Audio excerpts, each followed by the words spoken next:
about the Egyptian pharaoh died about 3,300 was disturbed from his sleep in 19.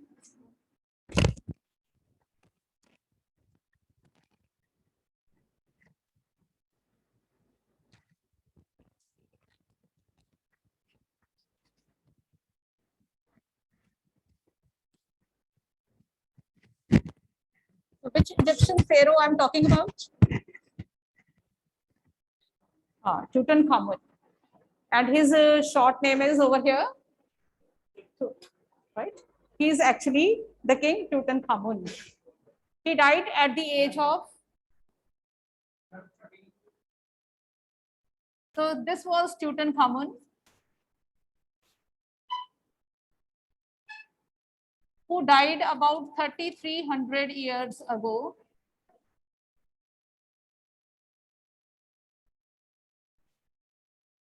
At the age of 19. At the age of 19, he died.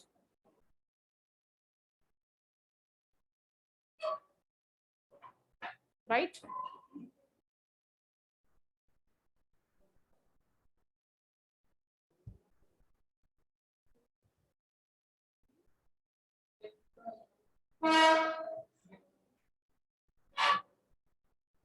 So at that time, when he died, he was buried along with so much of treasure. He was buried with treasures, all gold, whatever one can imagine, one might need after death. He was buried with so much of gold that even today, King Tut's burial place is the richest royal collection so far. Getting? So that much of treasure was buried along with him. The reason why he was buried with the treasure, because those people believed in life after death. So they thought like this king might need those things after death. So they buried him with all treasures. Right? They buried him and forgot. Of course, when somebody is dead, then you forget. Generations passed. After 3,300 years, Howard Carter.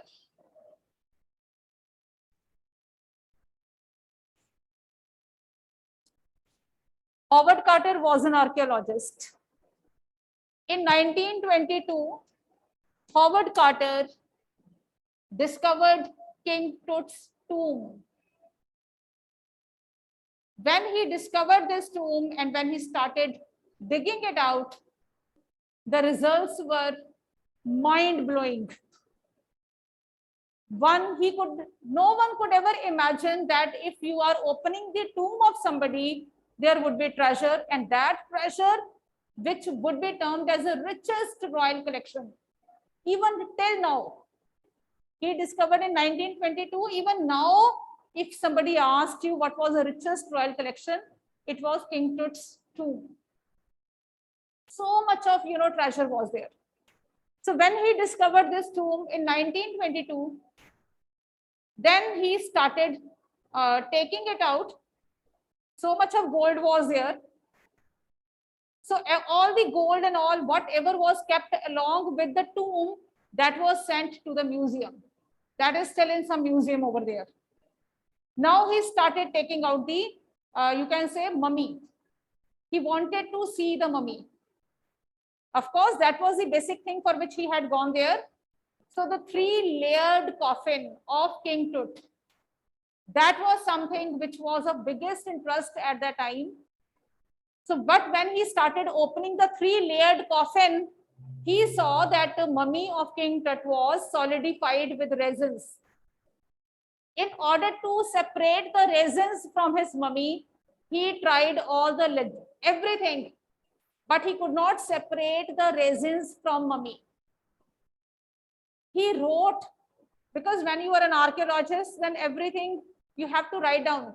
All written record is there, like how you are doing the things.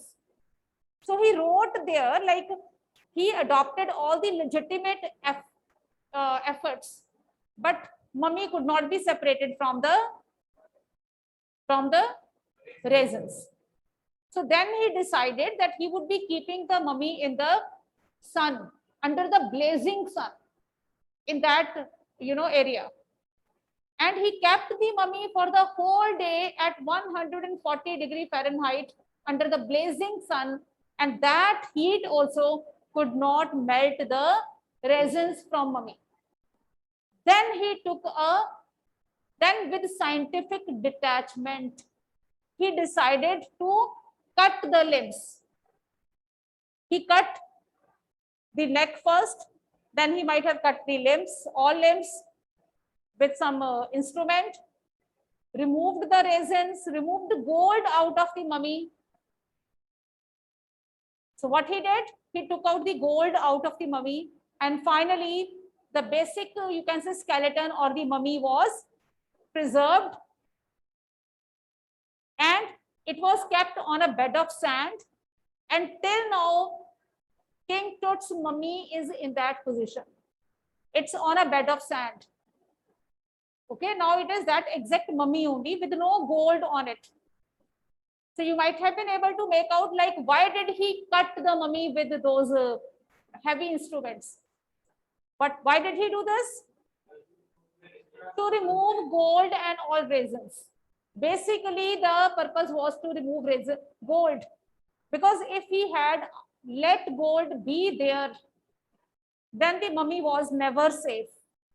Anyone, any thief could have destroyed the mummy for gold. Okay, and historically important things are to be preserved. That is what he did. What he did was okay, but how he did was wrong. In 1922, what he did, that was okay. Then in 1966, another person X-rayed the mummy. Okay, X-ray was conducted on the mummy. In the X-ray, it was discovered that King Tut's rib cage was missing. Now the scientists, they became worried, like what might have happened to the King Tut that he died? Maybe he was murdered. In 2005, one more archaeologist came. Who is that? Zahi Hawass. So in 2005, we have one more name, Zahi Hawass. This person came, and now this person conducted CT scan of the mummy to see whether everything was fine with the mummy or not. And the chapter started with that CT scan. In the beginning, you read out like it was a day when the mummy was to be scanned. So the mummy was taken out from the tomb, and when it was taken out, it was brought out of the chamber. Then it was to be kept in the, then the scanner, CT scanner was there in some vehicle, van. So with the help of hydraulic machine, the mummy was picked up and put in the scanner.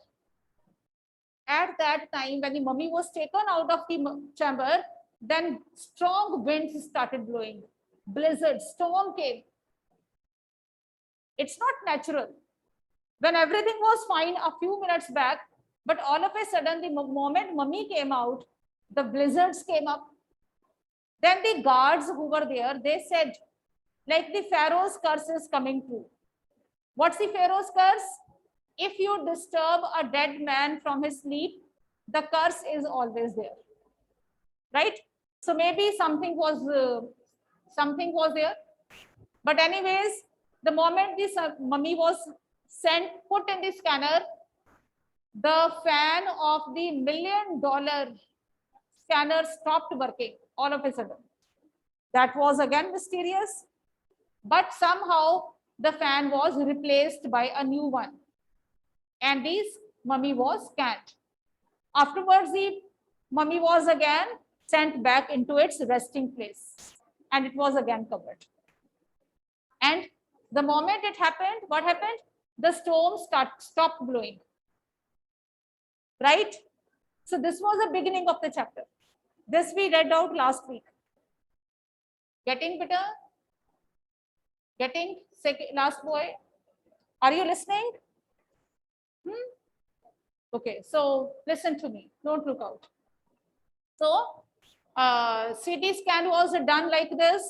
That is 2005. And afterwards, the writer takes us back. Like what happened in 1922.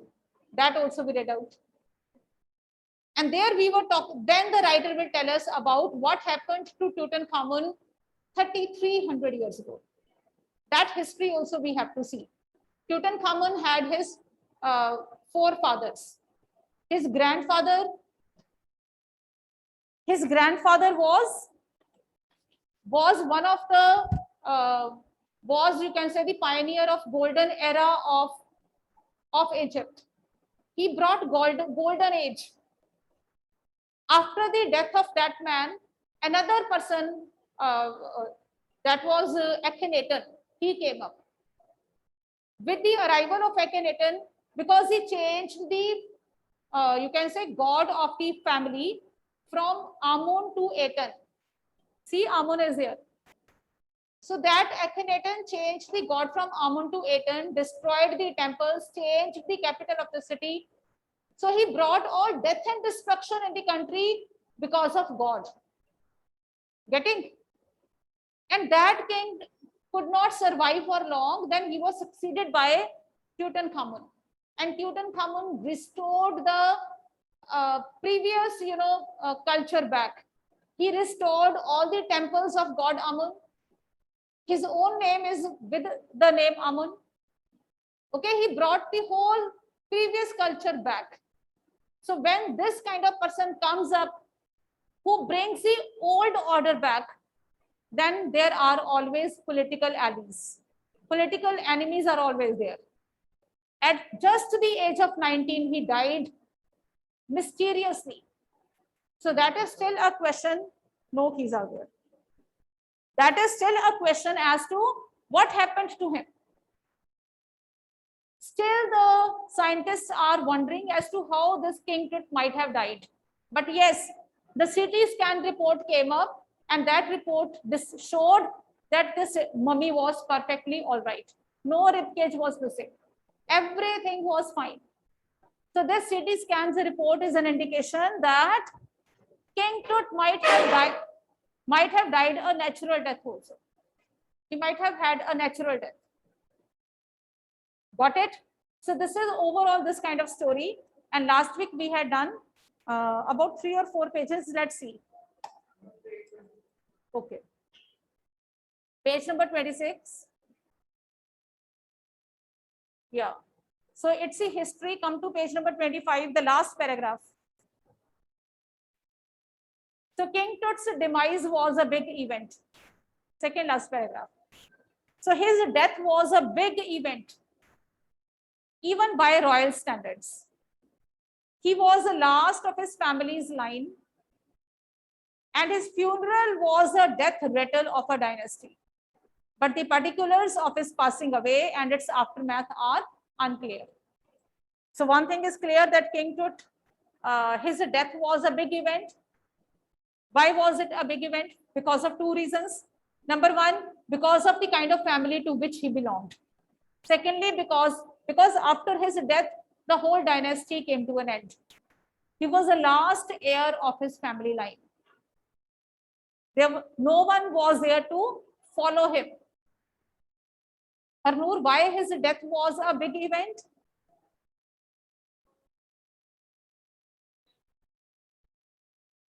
Because he belonged to a great family. Secondly, because after his death, the whole family, the dynasty came to an end. There was no one to follow him. That's why his death was a big event. When the next king would have come, then he would have been forgotten easily. But then there was no one who could have followed him. Right? So Amenhotep III. See, now we are going to talk about King Tut's We are going to talk about King Tut's past, his family history, very important.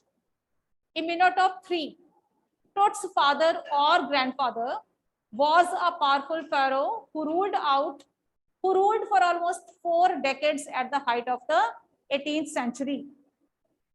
Sorry, at the height of the 18th dynasty's golden age. So Amenhotep III was his father or grandfather, not clear, but he was a powerful king who ruled for about 4 decades, that is 40 years. And he ruled at the height of the dynasty's golden age. Of course, when somebody would rule for 40 years, and if the person happens to be a man of substance, that person will make the dynasty go to the height, right?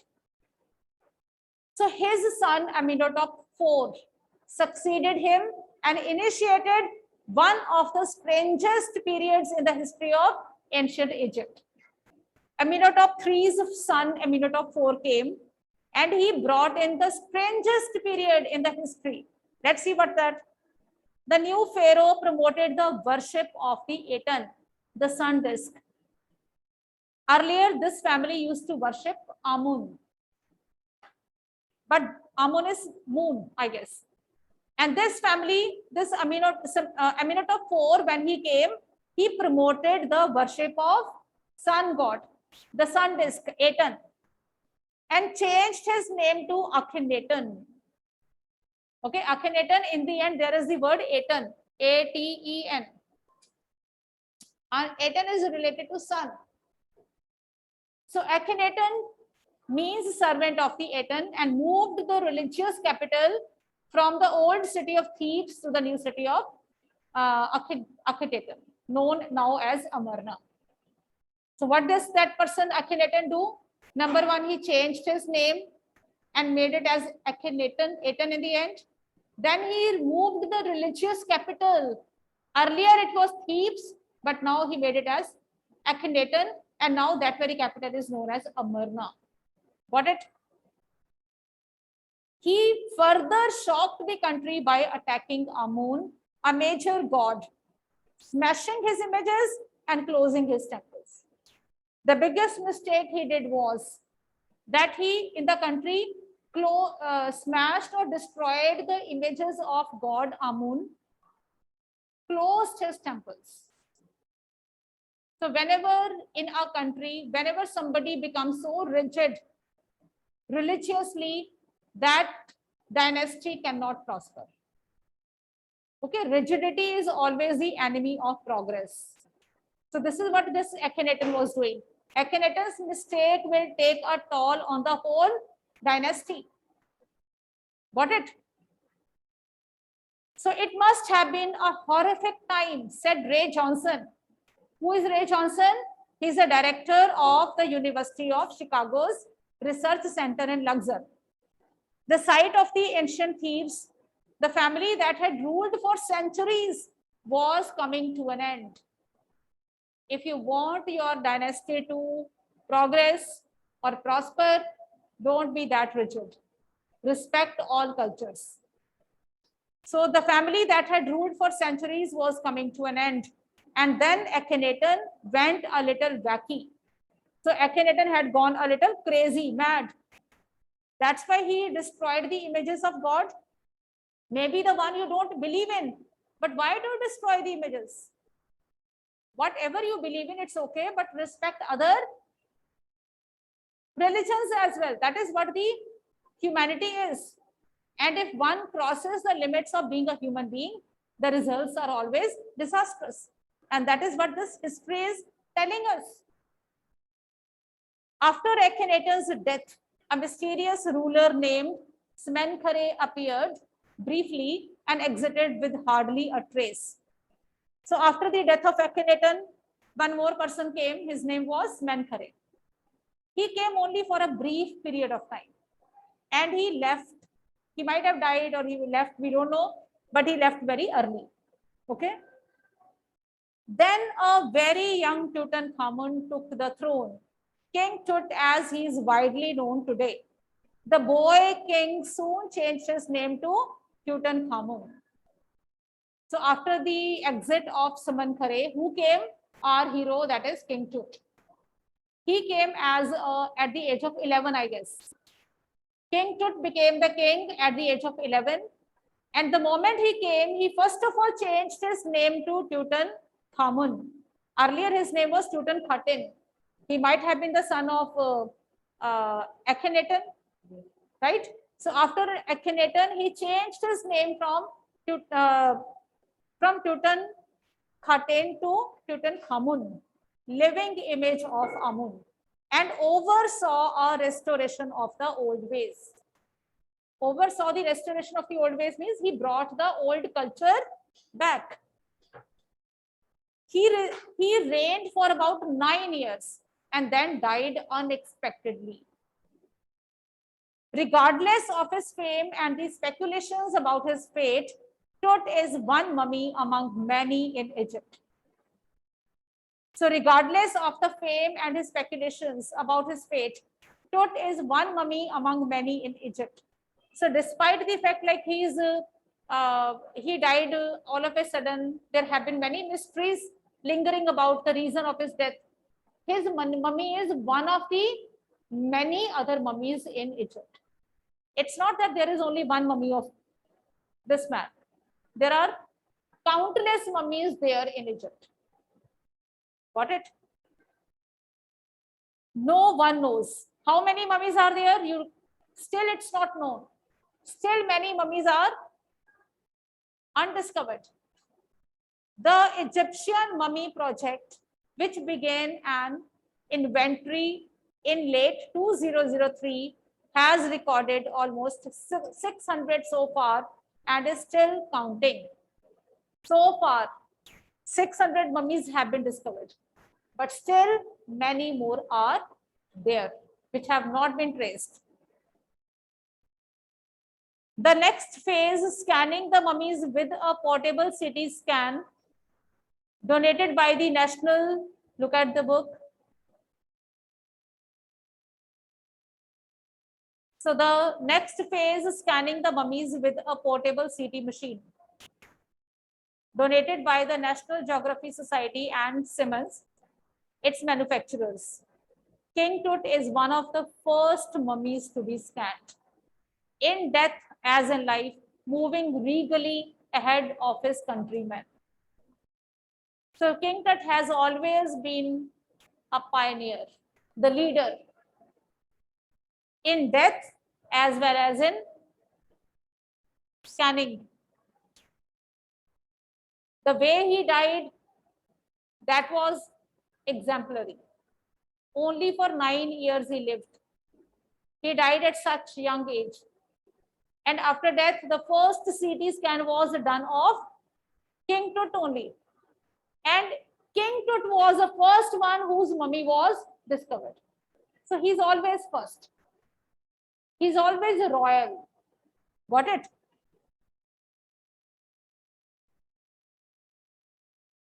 A CT machine scanned the mummy. Look at the book. A CT scan scanned the mummy head to toe, creating 1,700 digital X-ray images in cross section. So CT scan created 1,700 digital X-ray images. Tut's head scanned in 0.62 millimeter slices to register its intricate structure, takes an eerie detail in the resulting image. So his head, which was scanned to such minutest detail, it gives strange explanation. Means each and every cross section of his head was scanned. Okay, so the scanning was so accurate, and that explanation, that scanning gave eerie details. Eerie means strange. What kind of strange details were there? That everything is perfect. That was not expected of King Tut's scan. See, he died about 3,300 years ago. And everybody had been suspecting that he might have died, he might have been murdered by poison or something else. But had it been so, then every part of his body would not have been intact. So that's why it is eerie. Eerie means strange, frighteningly strange. What you are reading, you are to know the reason of everything. Okay, maximum of your questions will be in MCQ forms now. And remember, giving correct MCQs is most difficult thing. You can write 10 pages on one question, but you will not be able to write one single word when you have not prepared. Okay, so be very particular of all subjects. Okay, the CTs with King Tut's entire body, similarly, recorded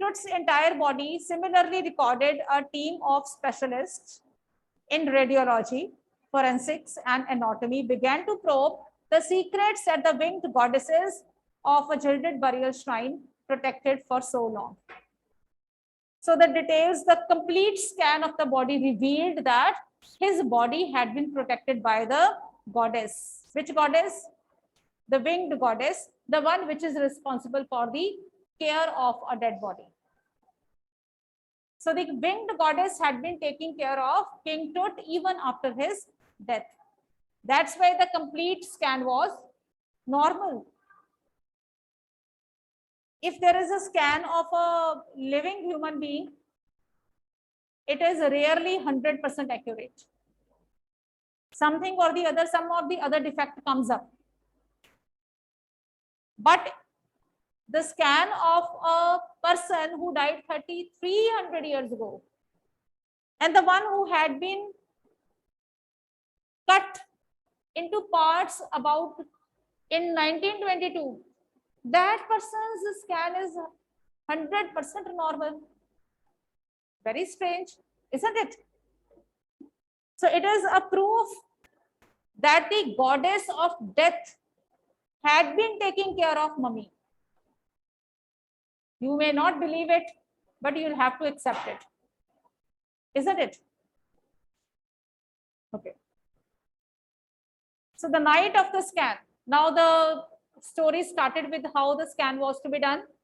In the end, also the writer has brought us back there. Now see the scene when the mummy is going to be scanned. The night of the scan, workmen carried Tut from the tomb in his box, like pallbearers. Who are the pallbearers? Who carry the dead body on their shoulders. Like pallbearers, they climbed a ramp and a flight of stairs into the swirling sand outside. Then rose on a hydraulic lift into the trailer that held the scanner. 20 minutes later, two men came, sprinted, means ran for an office nearby, and returned with a pair of white plastic fans. The $1 million scanner had quit because of sand in the cooler fan. Curse of the pharaoh, joked a guard nervously. Got it? So the mummy was put into the scanner. Then the scanner's fan stopped working. Two guards went to bring another fan, and a plastic fan was brought because the scanner's fan had stopped working. Eventually, the substitute fans worked well enough to finish the procedure. After checking that no data had been lost, the technicians turned Tut over to the workmen, who carried him back to his tomb less than 3 hours after he was removed from his coffin. The pharaoh again rested in peace where the funerary priest had laid him so long ago. So after the scan, he was kept back in the same place where he was kept about 3,300 years ago. Okay. So back in the trailer, a technician pulled up astonishing images. So is the time over? Is the time over? Okay. So we'll come read this last paragraph tomorrow. One paragraph only is left. Okay, last paragraph tomorrow we'll finish, then we'll discuss the questions also.